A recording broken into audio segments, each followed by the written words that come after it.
The Vandari Empire spanned 6 star systems, ruled 42 inhabited worlds, and commanded an armada capable of dimming the light of an orbital hub with its sheer hull density alone. Yet, on every Imperial star chart, Sector 00 Terran was shaded in a dark, ominous crosshatch. For a century, Imperial naval cadets were taught 3 fundamental truths. Expansion is the natural right of the Empire, order must be imposed on the chaotic outer rims, and never cross the red line. The boundary was marked not by massive warships or heavily armed fortresses, but by absolute silence. Every jump point leading into Terran claimed space featured a single, unarmored Terran buoy that emitted no active weapons scans, deployed no defense shields, and carried no crew. It simply rotated in the void, broadcasting a low-frequency audio loop every 12 seconds to state that the outer perimeter of the Terran Union had been reached, Imperial jurisdiction ended there, and any vessel crossing the threshold forfeited all rights to diplomatic immunity, structural integrity, and life support. High Captain Valen stood on the primary bridge of the *Gilded Sovereign, a heavy dreadnought stretching 2 kilometers from its reinforced prow to its triple redundant fusion engines. Around him, the bridge hummed with the quiet, rhythmic pulse of Imperial technology as holographic tactical displays glowed in soft violet and bridge officers spoke in muted, disciplined tones. Beside him, Sub-Commander Tarek zoomed in on the tactical display where the buoy appeared as a tiny black speck hovering precisely 100,000 kilometers ahead. Tarek sneered and said, "It is an antique, Captain. A relic from a century ago when our logistics fleets were caught unprepared by their primitive kinetic tactics. We have phase-shifted energy shields now, and our point defense cannons can track a railgun slug traveling at hypervelocities. The Terrans haven't updated their perimeter buoys in 80 years, meaning they are relying purely on a ghost story to keep us out." Valen did not look at his young officer, keeping his eyes fixed entirely on the long-range sensor telemetry as he replied, "The Terrans do not waste energy on updates when the original design still functions, Sub-Commander. Read the historical archives of the Orion War. They did not defeat our Third Fleet with superior armor or grand dreadnoughts. They defeated them because they calculated the exact kinetic force required to turn our own jump drives into fragmentation bombs." Tarek stepped closer to the command podium and insisted, "That was a century ago, Captain, and the Emperor's mandate is absolute." The Vanguard 9, carrying the High Chancellor's personal encryption key, drifted across this border 3 days ago after a subspace drive failure. If the Terrans recover those ciphers, our entire southern quadrant communications grid is compromised, so we must step in, recover the wreck, and step out in what should be a simple 3-hour operation. Valen tapped a key on his armrest to pull up the deep space telemetry ahead of them, revealing the Sol-adjacent sector where no stars shone brighter and no Imperial probes had returned with active mapping data, leaving only an expanse of cold dust clouds, dense asteroid streams, and total, eerie dead space. Suppressing the cold knot in his stomach, Valen commanded, "Plot the entry vector, bring shields to maximum yield, and charge point defense batteries, but keep target lock radars in passive mode. We do not paint the void unless fired upon, and if a Terran vessel approaches, we open a direct audio line immediately." Tarek asked, "And if they do not answer, sir?" Valen turned to him and answered quietly, "Then we pray their automatic systems are as old and dormant as that buoy." The Gilded Sovereign, escorted by 2 swift frigate escorts named the *Pike and the *Sentry, slowly drifted past the rotating buoy. As the prow of the dreadnought crossed the invisible mathematical line in the void, the bridge lights flickered once in a subtle drop of primary power that lasted less than a millisecond. Tarek snapped at the console, "Report." The sensor officer called out with a slightly strained voice, "Primary power intact, shields are at maximum capacity, and engine output is nominal, but our long-range quantum entanglement comms just went dead. It is not being jammed, sir, the connection was simply severed because the particle link collapsed." Tarek frowned and surmised, "A localized dampening field, perhaps?" The officer checked her readouts and answered, "Negative, Sub-Commander. It is as if the space we just entered does not allow for quantum state synchronization, leaving us entirely dependent on short-range radio and laser comm lines with no way to call back to Imperial space." Valen looked out through the reinforced viewport into the darkness that seemed no different, Yet the tactical grid on his console was slowly changing as the clean, predictive paths drawn by the ship's navigation computer began to distort and twitch with minor spatial anomalies. Valen asked, "What is our distance to the Vanguard 9 wreck?" The sensor officer replied, 14 million kilometers, Captain, so at sub-light speed we will reach the target coordinates in roughly 2 hours. Valen ordered firmly, maintain formation, keep the frigates tight to our flanks, and ensure no one breaks ranks or attempts fast maneuvers. For the first hour, nothing happened as the void remained completely empty with no fleet materializing from warp and no plasma fire lighting up the darkness. Tarek relaxed his posture and muttered under his breath, Terran territory is nothing more than a border guarded by silence and ghost tales. The silence ended without a single explosion as the sensor officer suddenly yelled in terror, "Captain! Frigate Pike reports sudden loss of structural integrity in Engine Bay 2. Tarek shouted, "Did they take a hit? What is the missile trajectory?" The officer panicked and called back, "No engine signatures detected and no thermal blooms present. Their hull plating is simply unspooling." Valen slammed his hand onto the fleet override console and ordered, "All ships, reverse thrust immediately. Cut forward engines and deploy kinetic impact screens ahead of us." The telemetry coming from the Pike was terrifying because the frigate had not been blasted by plasma or hit by a railgun, but had instead drifted through a field of micro-engineered carbon nanotube monofilaments suspended invisibly in the vacuum. Moving at 50 km per second, the frigate had pushed itself through a web of microscopic razor wire that sliced clean through armor, coolant lines, and primary hull plating using the ship's own forward momentum.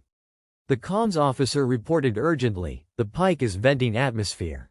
They have sealed their forward bulkheads, but their main propulsion is sliced to ribbons and they are dead in the water." Valen watched as the second frigate, the Sentry, hastily fired its bow thrusters to halt while its crew panicked. Realizing they had not been attacked by an active warship but damaged by static, cold geometry left behind in the dark decades ago. Suddenly, every speaker on the Gilded Sovereign popped with static as the ship's isolated internal communication system was seamlessly overridden. A smooth, flat human voice echoed through the bridge, translated perfectly by the language matrix. "Imperial vessels. You have bypassed buoy 09.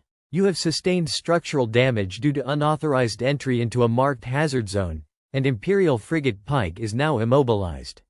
A single blue icon blip appeared on the main tactical display, representing not a massive battle fleet, but a single dark-hulled craft barely 200 meters long that had been sitting motionless inside a nearby asteroid the entire time. The voice continued over the speakers, stating, "This is Warden Elena Vance of Terran Border Security. You have crossed the red line. Under Article 4 of the Sol Perimeter Accords, your presence is an act of trespass. State your intent before secondary containment activates." Tarek stepped forward with a flushed face and yelled into the communicator before Valen could stop him, "Warden. We are an official military expedition of the Vondari Empire. We are recovering a fallen vessel under sovereign imperial right." Valen roared, "Silence him." But Tarek had already engaged an active targeting sweep to lock onto the Terran vessel's position to show force. Warden Vance's voice returned over the comms, cold and devoid of fear, stating, "Targeting ping detected. Imperial vessel Gilded Sovereign has initiated aggressive active scanning, transitioning from warning to active neutralization." The bridge of the Gilded Sovereign descended into immediate chaos as alarm klaxons blared in synchronized, blood-red pulses. The sensor officer shrieked over the sirens, reporting that gravity well signatures were spiking exponentially, not from the small Terran vessel, but from the dense asteroid belt surrounding their position. The micro-fragmented debris field, which had appeared dormant only moments before, began to rotate at violent, unnatural speeds as hidden electromagnetic arrays embedded inside the asteroids pulled the rocks into a lethal, swirling vortex. Valen slammed his hands onto the main control pedestal, shouting above the noise for all ships to bring kinetic impact screens to absolute maximum yield while holding all offensive fire.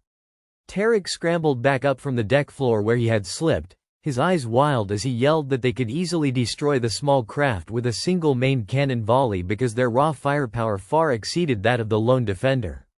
Valen turned toward his second-in-command with lethal intensity, drawing his sidearm in one smooth motion and aiming it directly at Tariq's chest. He commanded his officer to step away from the targeting console immediately, pointing out on the secondary tactical display that the small Terran ship was not even powering weapons systems of its own. It was functioning merely as a targeting relay node for hundreds of passive kinetic mass drivers hidden within the surrounding dust cloud.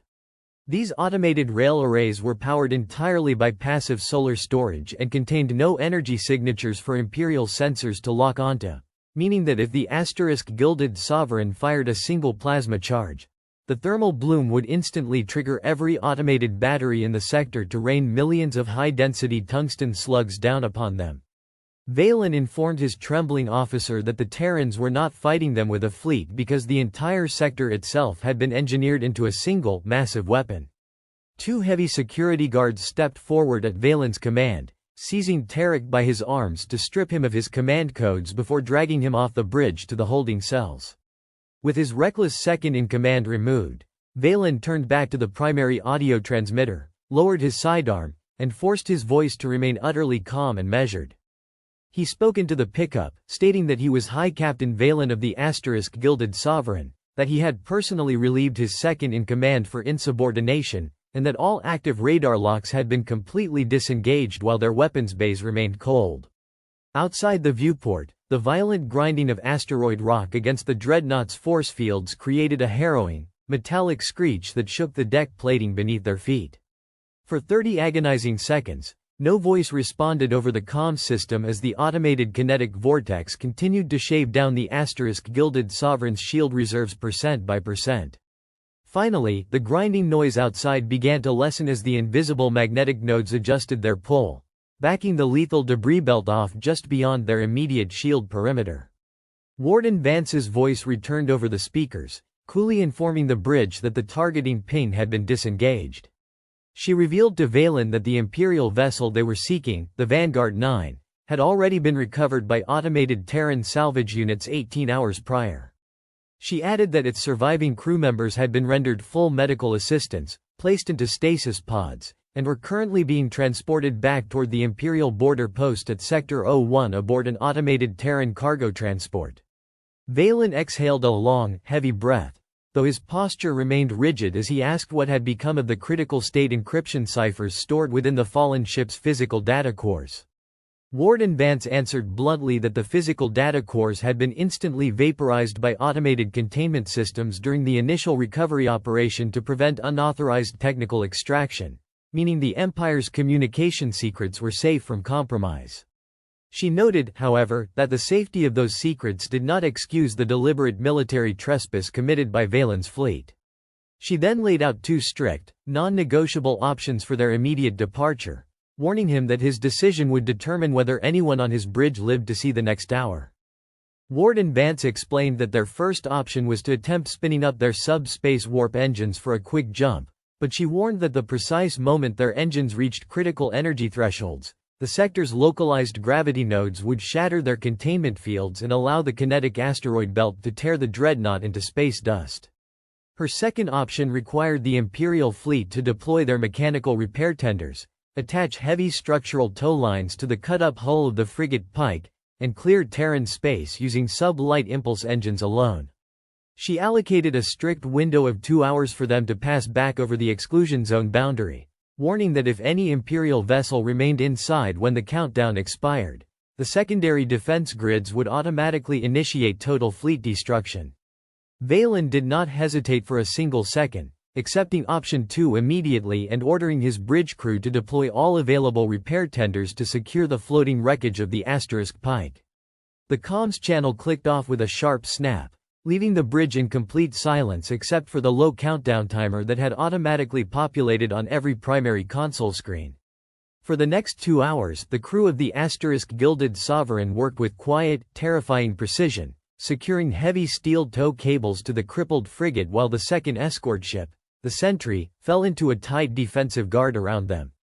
The three Imperial ships slowly backed out of the sector at a fraction of their standard impulse speed, guided only by sub-light thrusters while the hidden Terran vessel watched them like a phantom from the shadows.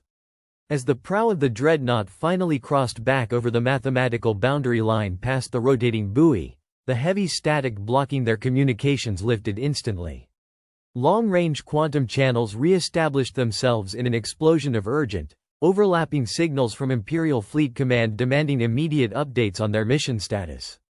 Valen ignored the glowing command pings, standing silently at the viewport as the dark, foreboding void of Terran space slowly faded behind them. He looked over at his senior bridge officers and ordered them to log the official expedition report without a single word of exaggeration or mitigation. He commanded them to record that Sector 00 remained completely impassable, that their advanced technology offered zero tactical advantage against passive orbital mechanics, and that the Red Line stood as an absolute, unbreakable barrier. The Vandari Empire had expanded across light years through raw force, but in the cold silence of Terran territory, Valen had learned the humbling truth that some borders were maintained not by grand armadas, but by the quiet, lethal physics of an enemy who simply refused to be conquered. 3 days after the humiliated return of High Captain Valen's fleet, the high spires of the Vandari imperial capital buzzed with furious political tension. Inside the Obsidian Council chamber, Grand Admiral Kalen sat atop the elevated dais, staring down at the holographic playback of the retreat. Standing beside Valen was Sub-Commander Tarek, who had been released from the brig by imperial decree and was now eagerly pointing at the telemetry logs. Tarek claimed that High Captain Valen had surrendered to mere bluffing, asserting that the Terrans possessed only a single patrol craft and a few crude asteroid traps. Tarek argued passionately before the council that if the Empire deployed the Fifth Strike Fleet, a grand armada of 30 heavy battle cruisers, they could easily saturate the kinetic grid with sacrificial drone shields and burn through Terran space to claim the entire sector for the Emperor. Grand Admiral Kalen leaned forward, his heavy golden pauldrons catching the dim amber light of the chamber as he turned his piercing gaze toward Valen. The Grand Admiral asked if it was true that Valen had backed down from a single border patrol craft without firing a single shot of their superior plasma batteries. Valen stepped forward, his military posture immaculate and his voice unwavering despite the hostile atmosphere of the Supreme Court. Valen replied that Sub-Commander Tarek's ambition had blinded him to basic spatial mechanics, explaining that the Terrans had turned an entire star system into a self-sustaining, automated fortress. He warned the Council that sending 30 battle cruisers into a space designed to reflect kinetic energy back onto its source would not result in a glorious conquest, but rather the complete annihilation of the Fifth Strike Fleet before they could even acquire a target lock. Tarek scoffed loudly, raising his hand to display a newly drafted invasion plan on the central holoprojector for the entire assembly to see. Tarek insisted that the Emperor had already granted tentative approval for a force projection, declaring that the Vandari Empire did not retreat from primitives who used monofilament wire and solar-powered rails. He turned to Valen and sneered that Valen had grown soft from decades of peaceful border patrols, accusing him of treasonous cowardice for bowing to a human warden. Valen did not flinch, looking directly at the Grand Admiral as he stated that bravery without calculation was merely suicide with an imperial crest attached to it. He asked the assembly to consider why the Terrans had allowed them to leave at all if they were truly defenseless, pointing out that Warden Vance had demonstrated absolute control over every atom of space surrounding their dreadnought. The Grand Admiral slammed his heavy gauntlet onto the arm of his chair, silencing the rising whispers among the high generals. He declared that the Empire could not allow the rumor of Terran dominance to spread among the vassal worlds, as 3 outer colonies had already begun questioning their tax quotas upon hearing that a dreadnought was forced to tow its own frigate home. Kalen announced that a reconnaissance in force would be ordered immediately, appointing Tarek as the tactical commander of a vanguard force consisting of 6 heavy destroyers equipped with experimental point defense screens. He turned back to Valen and gave him a grim choice, stating that Valen would either command the rear guard to observe Tarek's vector or be stripped of his commission and imprisoned for failing to uphold imperial prestige. Valen closed his eyes for a brief moment, accepting the command of the rear guard not out of loyalty to the Emperor, but out of a dark, protective instinct for the young sailors who were about to be sent into a meat grinder. 6 hours later, the Vanguard fleet dropped out of subspace at the edge of Sector 00, their sleek warship hulls gleaming under the dim light of the distant border buoy. Tarek stood on the bridge of the flagship Iron Conquest, his face lit by the bright green lights of active targeting radars that he had deliberately ordered locked on all forward coordinates. Tarek opened a system-wide broadcast and shouted into the void that the Vondari Empire was returning to reclaim its sovereign rights, demanding the immediate surrender of Warden Vance and the total dismantling of the border grid. The ancient border buoy rotated peacefully in the vacuum, its automated broadcast playing over the radio frequencies as it always had, completely ignoring Tarek's grand speech. Behind the vanguard, aboard the rearguard vessel, Valen watched the telemetry feeds with a heavy heart as Tarek ordered all 6 destroyers to cross the red line simultaneously at full impulse speed. The moment the pincer fleet crossed the threshold, there was no dramatic laser battle or exchange of plasma warheads. Instead, the local space surrounding Tarek's fleet simply stopped behaving according to standard physics as the Terran automated system recognized a multi-ship invasion vector. A low-frequency pulse rippled across the void, and on Valen's primary display, the engine readouts of all 6 destroyers instantly flatlined. The sensor officer aboard Valen's ship gasped in terror, reporting that the Terrans had not used weapons, but had activated localized subspace grav dampeners hidden inside the outer asteroid belt. The dampeners inverted the kinetic output of the destroyer's own engines, causing their fusion thrusters to implode under their own back pressure. In less than 3 seconds, 6 state-of-the-art Imperial warships were transformed into floating, silent hulks of twisted metal, drifting helplessly through the dark without power, weapons, or life support controls. Tarek's face appeared on Valen's emergency comms channel, his former arrogance completely replaced by hyperventilating panic as sparks flew across his darkened bridge in the background. Tarek screamed through the static, begging Valen to send towing cables or fire upon the surrounding space because his life support reserves were dropping rapidly. Before Valen could respond, the cool, unhurried voice of Warden Elena Vance overrode every speaker across both fleets once again. She stated calmly that Imperial protocol had been violated for a second time within 72 hours, and under sector regulations, no further tow-outs would be permitted for active combatants. Valen pressed his broadcast key, asking Warden Vance if there was any room for medical mercy for the surviving crews who had merely followed a foolish commander's orders. Vance paused for a moment before replying that the crew pods would be ejected via automated life rafts toward Valen's rear guard ship, but the 6 destroyers themselves would be stripped for salvage by Terran scrap drones within the hour. She added that Sub-Commander Tarek would be placed in a high-security containment pod for diplomatic processing, ensuring he would spend the foreseeable future explaining his tactical failure to a Terran tribunal. Valen watched through the viewport as small, automated human pods detached from the dead warships, carrying the humbled Imperial crews back across the boundary while the massive hulks of the destroyers were systematically dismantled by quiet dark drones. The red line had not been pushed back an inch, it had drawn itself even deeper into the Imperial psyche. 2 weeks after the disaster of Tarek's ill-fated reconnaissance in force, a heavy silence hung over the Imperial High Command. The loss of 6 advanced destroyers without the Terrans firing a single plasma bolt had sent shockwaves through the capital, destabilizing trade alliances and sparking rebellions among peripheral vassal worlds. Grand Admiral Kalen had been quietly removed from his supreme post, replaced by High Chancellor Veyron, a cold and ruthless political strategist who viewed military defeat purely as an organizational failure. Veyron summoned High Captain Valen to the High Citadel, not to punish him, but to present him with an ultimatum that would decide the fate of the entire Vondari Navy. High Chancellor Veyron stood before a floor-to-ceiling viewport overlooking the sprawling industrial spires of the capital, his hands folded tightly behind his back as Valen entered the chamber. Veyron turned to Valen and stated that the Emperor would not tolerate a permanent dead zone on their southern border, as it projected weakness to every vassal species currently paying tribute to the throne. Valen replied respectfully that the exclusion zone was not a political statement, but an absolute physical hazard engineered by a species that had perfected asymmetric defense over a century of war. Veyron sneered and countered that every system had a critical flaw, announcing that Imperial intelligence had finally identified the central nexus powering the Terran border grid. Veyron tapped his data slate, projecting a rotating schematic of a massive, heavily shielded orbital array hidden deep within the dense outer atmosphere of a gas giant located 40 light-years inside Terran territory, designated as Station Sentinel-0.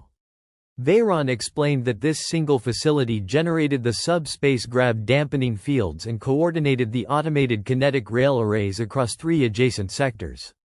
He revealed his master plan, informing Valen that the Empire had secretly constructed a specialized stealth dreadnought, the Eclipse 1, equipped with phase cloaking technology capable of bending subspace sensors around its hull. Veyron ordered Valen to take command of the Eclipse 1, slip past the red line undetected, and plant a localized antimatter charge directly into the primary core of Sentinel-0. Valen looked at the schematics with deep skepticism, asking what would happen if the stealth technology failed or if the Terrans were aware of the vessel's construction. Veyron's eyes narrowed as he answered that failure was not an option, warning Valen that if he refused the mission, he would be tried for high treason while his former bridge crew was reassigned to the lethal penal mines of Kylos Prime. Realizing he had no choice if he wanted to protect his men, Valen accepted the assignment, taking command of the shadowy, angular Eclipse 1 as it slid quietly out of the orbital drydocks into the cold abyss of deep space. 12 hours later, the Eclipse 1 approached the red line, its experimental phase cloak engaged and casting a distorted shimmer across the surrounding starlight. Inside the darkened bridge, the crew spoke only in whispered tones while watching the long-range sensor displays. As the ship crossed the threshold of Sector 00, no alarms sounded, no lights flickered, and the ancient border buoy continued its routine broadcast without altering its frequency. The bridge crew exhaled a collective sigh of relief, believing that the cloak had rendered them entirely invisible to the automated Terran perimeter grid. For 3 tense days, the Eclipse 1 crept deeper into Terran territory, navigating through treacherous asteroid belts and dense dust nebulae toward the gas giant holding Sentinel-0. Valen remained in the command chair for 72 hours straight, his hands gripping the armrests as a persistent, creeping dread filled his chest. He knew that the Terrans never relied on simple line of sight or conventional sensor sweeps, and the sheer lack of resistance felt more like a calculated lure than a successful infiltration. As the ship finally entered the turbulent upper atmosphere of the gas giant, the massive, dark silhouette of Station Sentinel-0 materialized on their forward optical viewports. The station was an imposing structure of iron and dark composite armor, stretching 5 kilometers across with no visible external lights or active energy shields. Valen ordered the stealth vessel to hold position at a distance of 50 kilometers, preparing the automated drop pod containing the antimatter warhead. His weapons officer reported that all targeting arrays were locked onto the station's core shaft and that the charge was ready for immediate deployment. Valen took a deep breath, preparing to give the command to launch, when the ship's primary tactical console suddenly turned completely black. Before anyone on the bridge could react, every screen across the Eclipse 1 rebooted simultaneously, displaying not their own navigation systems, but a real-time diagnostic blueprint of the Eclipse 1 itself. Every thermal leak, every engine output fluctuation, and the exact subspace harmonic frequency of their experimental phase cloak were highlighted in bright blue text. The bridge speakers hummed to life with perfect clarity, free of any static or delay, as the calm, familiar voice of Warden Elena Vance echoed through the compartment once again. Warden Vance stated softly that the Imperial stealth dreadnought had been tracked since the moment its keel was laid in the dry docks of the Vondari capital 3 years ago. She explained that phase cloaking technology relied on bending gravitational waves, which created a distinct, readable ripple against the natural spatial backdrop of Terran space. She informed Valen that his ship had not bypassed their defenses, but had merely been escorted through the sector by automated tracking nodes to ensure it did not drift into civil navigation lanes. Valen closed his eyes, leaning back into his chair with a bitter, accepting smile as the true scope of the Empire's arrogance was laid bare once more. He opened the comms channel and said that he assumed Option 1 was no longer available, asking Vance what terms she was offering this time.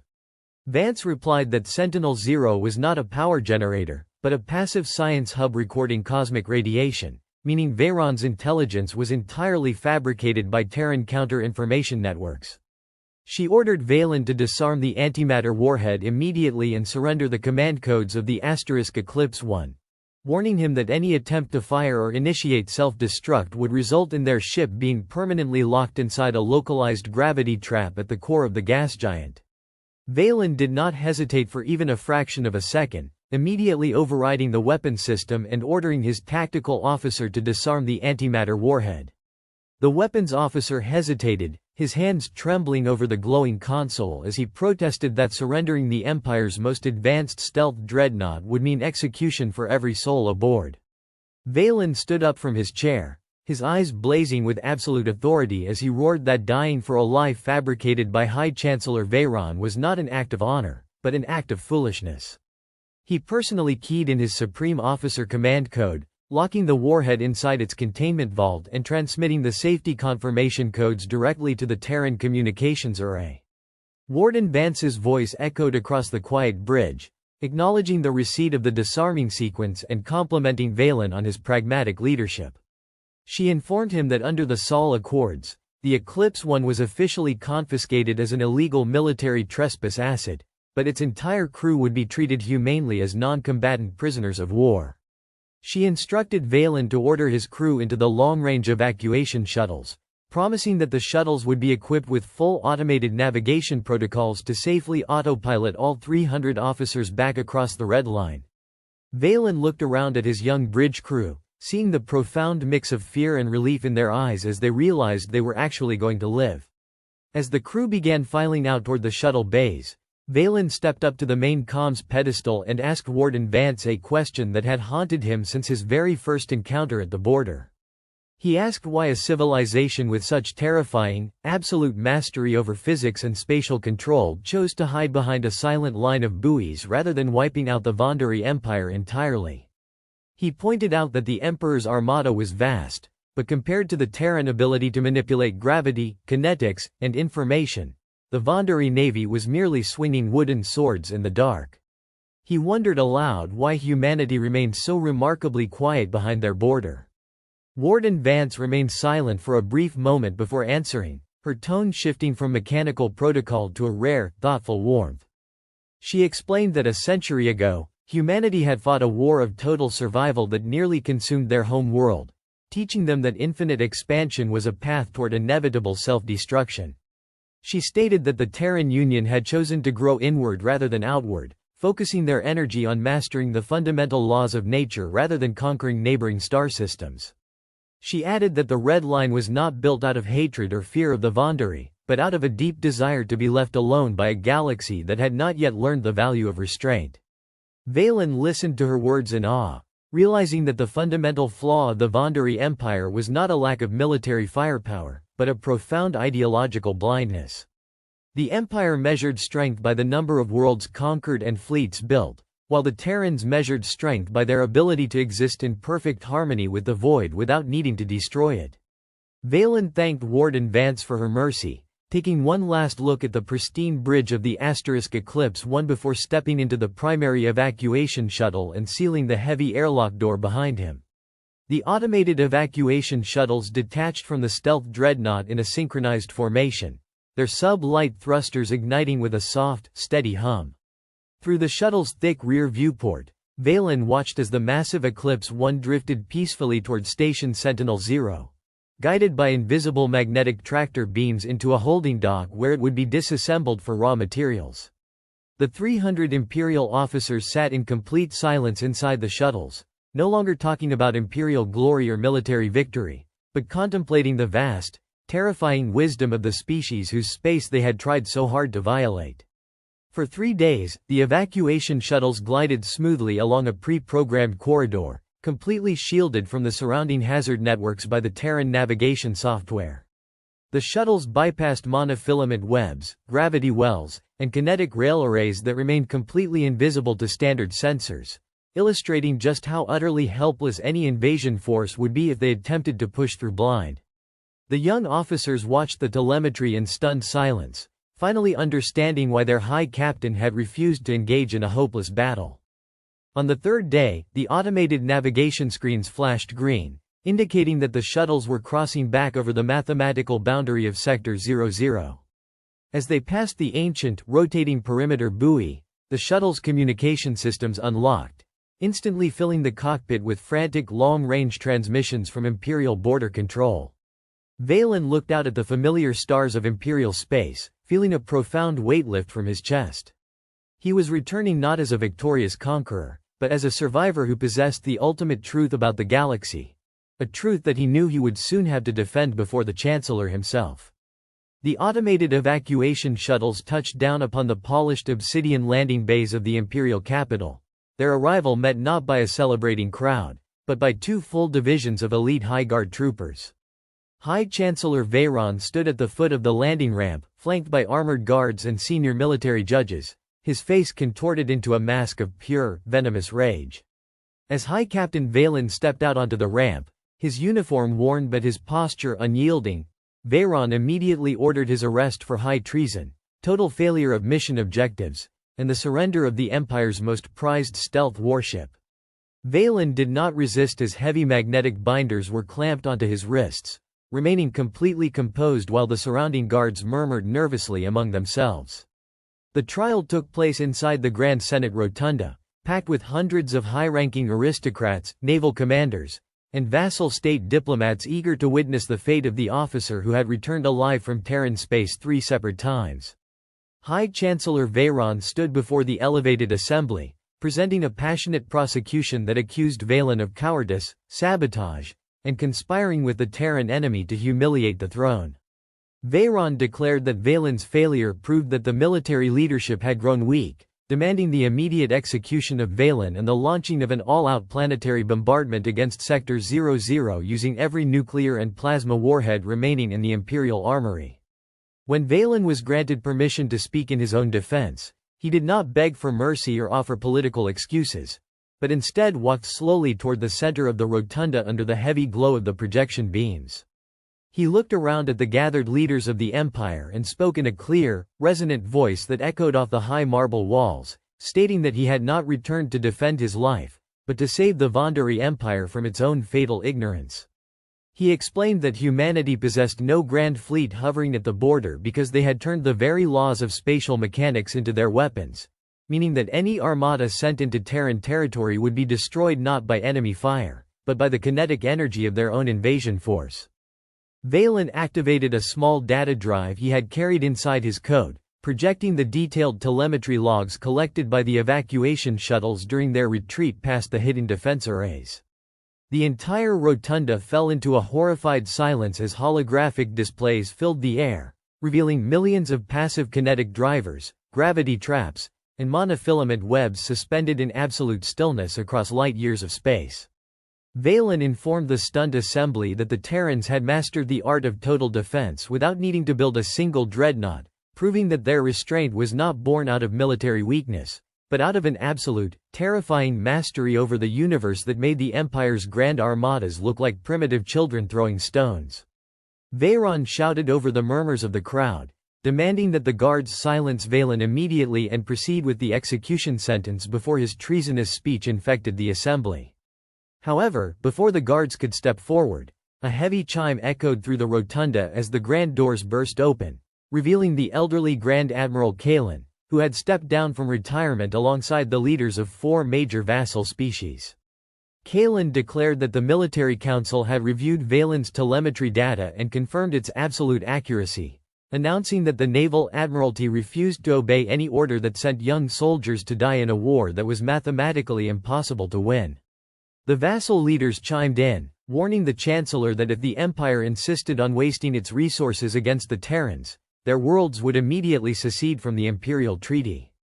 Faced with a total political and military mutiny, High Chancellor Veyron backed away from the podium, his face pale as he realized that his absolute authority had crumbled under the cold weight of undeniable truth. Grand Admiral Kalen took the central floor and ordered the immediate release of Valen, stripping Veyron of his wartime powers and declaring that the Vandari Empire would officially recognize Sector 00 as a permanent, absolute sovereign boundary. Kalen appointed Valen as the supreme envoy of border security, tasking him with ensuring that no Imperial commander or rogue faction would ever attempt to cross the red line again. 1 month later, High Captain Valen stood aboard the bridge of a small, unarmored border patrol cutter hovering exactly 100,000 kilometers away from the ancient Terran buoy. Beside him stood a newly assigned cohort of young naval cadets, their eyes wide with reverence and caution as they stared out into the dark, silent expanse of Terran space. Valen opened a direct, low-frequency audio channel towards Sector 00, speaking into the transmitter to inform Warden Elena Vance that the Vondari Empire had officially ratified the Sol Perimeter Accords and that Imperial jurisdiction would remain forever outside her territory. Warden Vance's voice returned over the comms system, carrying a soft, approving tone as she acknowledged the transmission and welcomed Valen to his new post as envoy. She informed him that as long as the buoys remained unviolated, the peace between their species would endure for generations to come. Valen closed the channel and turned to face his young cadets, pointing out through the viewport at the dark void where no stars seemed to shine. He told them to remember that true strength did not lie in the ability to conquer every world in sight, but in having the wisdom to respect the boundaries of those who had mastered the silence.